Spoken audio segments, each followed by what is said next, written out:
নমস্কার, হরে কৃষ্ণ। আশা করি ভগবানের আশীর্বাদে আপনারা সকলে ভালো আছেন। আজকে আমি আপনাদের সামনে আবার চলে এসেছি। আষাঢ় মাসের একাদশী ব্রত আমরা কবে পালন করব আর কিভাবে পালন করব সব বিস্তারে বলার জন্য আমি চেষ্টা করব। আর আপনাদেরকে সকলেই বলবো এই একাদশী ব্রত সকলেই পালন করুন। আর অনেকে আমি জানি যে শয়ন একাদশী আর উত্থান একাদশী, পার্শ্ব একাদশী, অপরাধ একাদশী আর ভীম একাদশী, অনেকেই 5টা একাদশী করে আর অন্য একাদশীগুলো করে না।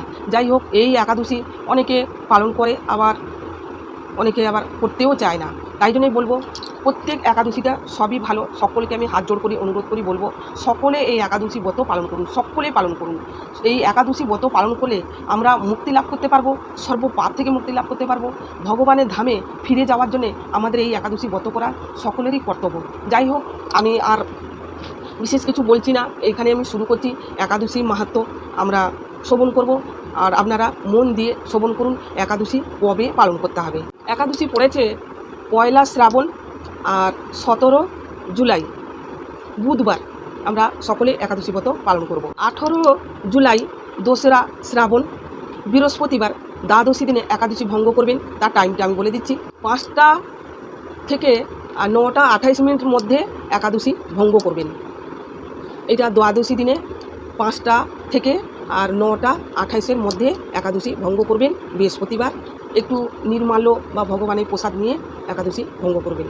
আপনারা তো জানেন যে একাদশী ব্রত কীভাবে পালন করতে হবে, আর সকলেই এটা জানেন।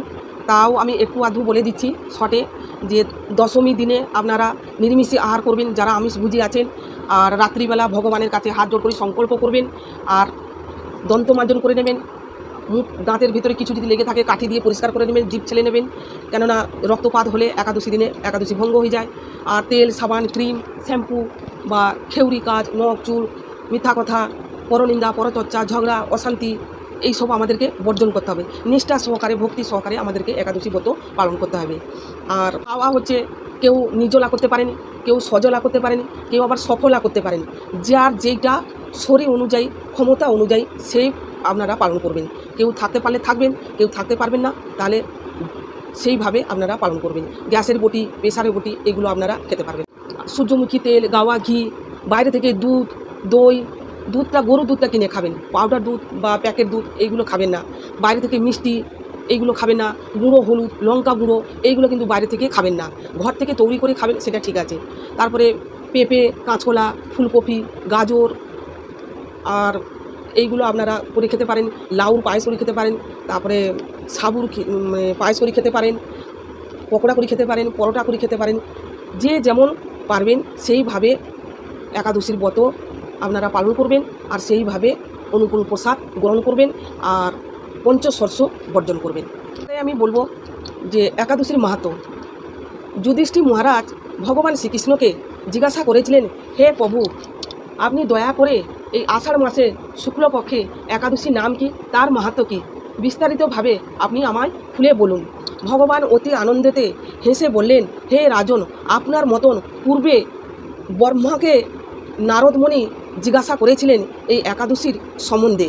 তাই ব্রহ্মা যেই প্রশ্ন উত্তর দিয়েছিলেন নারদমণিকে, আপনাকে আমি সেই কথাগুলো বর্ণনা করব, আপনি মন দিয়ে শ্রবণ করুন।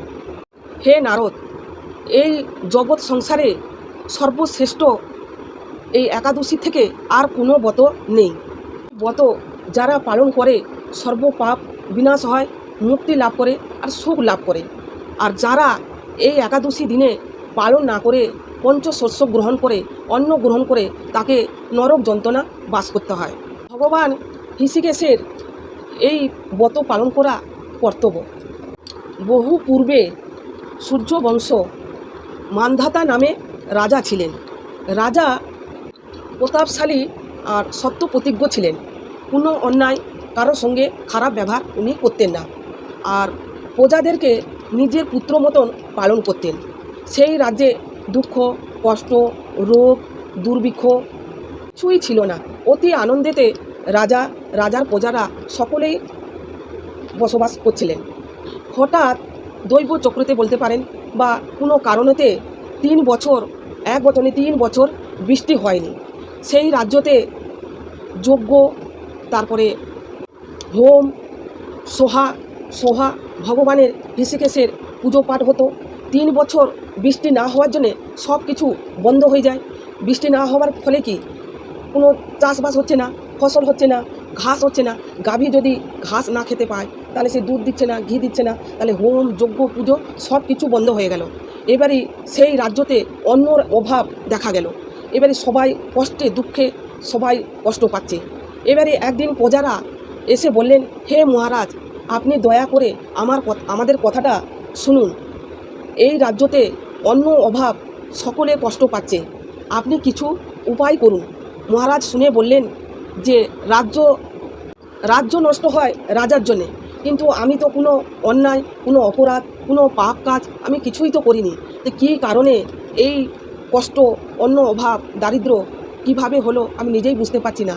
তবে আপনাদের কথা আমি ভাবনা চিন্তা করে দেখব কি করলে বা কী কারণে এই ঘটনা ঘটলো। তাই মহারাজ চিন্তা করলেন যে কখনো তো আমি কোনো পাপ কাজ, কোনো খারাপ কাজ কিছুই তো করিনি, কেন এই কারণে হলো। আর এই দৈব কথা মুনি ঋষি ছাড়া আর কেউ বলতে পারবে না। তাই রাজা কী করলেন, গভীর জঙ্গলে সৈন্যদেরকে নিয়ে গেলেন। সেখানে গভীর জঙ্গলে অনেক ঋষি মুনিরা আশ্রমে সেখানে আছেন। তাই এই ঘুরতে ঘুরতে দেখতে দেখতে উনি ব্রহ্মাপুত্র মহামুনি অঙ্গিরা ঋষির কাছে উনি পৌঁছালেন রাজা। আর রাজা অঙ্গিরা ঋষিকে দেখে খুবই আনন্দ হয়ে প্রণাম করলেন। আর মুনিবর তখন বললেন, হে রাজন, এই গভীর জঙ্গলে কী কারণে এসেছো? আপনার রাজ্যতে সকলে কুশল আছে তো? তখন মহারাজ সম্পূর্ণ খুলে মুনিবরকে বললেন যে হঠাৎ এইভাবে রাজ্যতে দুর্ভিক্ষ, কষ্ট, অন্ন অভাব কী করে দূর করব।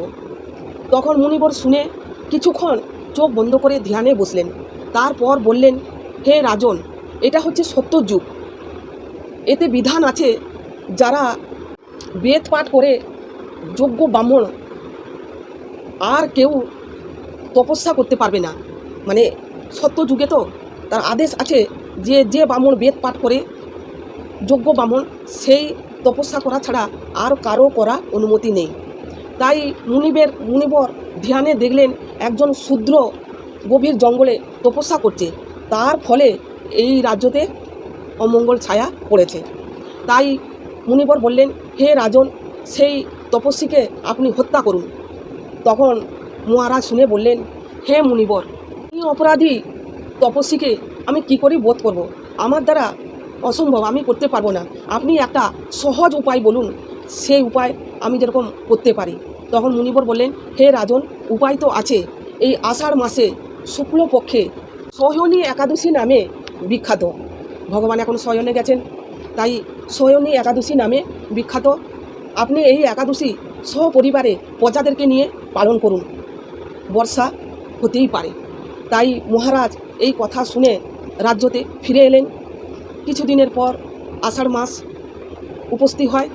তারপর সমস্ত প্রজাদেরকে নিয়ে, পরিবারদেরকে নিয়ে রাজা একাদশী ব্রত পালন করলেন। একাদশী পালন করার পর মুষলধারা, মানে প্রচুর পরিমাণে বৃষ্টি হয়। আর প্রজারা অন্য কষ্ট দূর হলো। আর এই একাদশী ফলে সকলের যার যা কষ্ট দুঃখ সব কিছু নিবারণ হলো। একাদশী ব্রত পালন করতে বৃষ্টি হলো, অন্য কষ্ট দিয়ে পাচ্ছিল, কোনো ফসল হচ্ছিল না, গরু পশু কেউ কিছু জল খেতে পাচ্ছিল না। তার জন্যে সবাই এই একাদশীর ফলে সকলে সব কিছু সুখেতে আনন্দেতে বাস করতে শুরু করলেন। তাহলে একাদশীটা কত বড় বুঝতে পেরেছেন? একাদশী ব্রত সর্বসিদ্ধিদাত্রী দাতা, প্রধান মানে দাত্রী, মানে এই একাদশী সব কিছু প্রধান, যাহা কিছু করবেন সব কিছু মনস্কামনা পূর্ণ হবে। সর্ব উপদ্র নাশিনী এই একাদশী ব্রত সকলের। এই ব্রত সুখ আর মুক্তি প্রদানকারী। যেহেতু ভগবান শ্রীকৃষ্ণ যেখানে স্বয়ং এই একাদশীর মাহাত্ম্য যুধিষ্ঠির মহারাজকে কীর্তন করছেন, বুঝতে তো পারছেন যে এই একাদশী কতটা গুরুত্বপূর্ণ।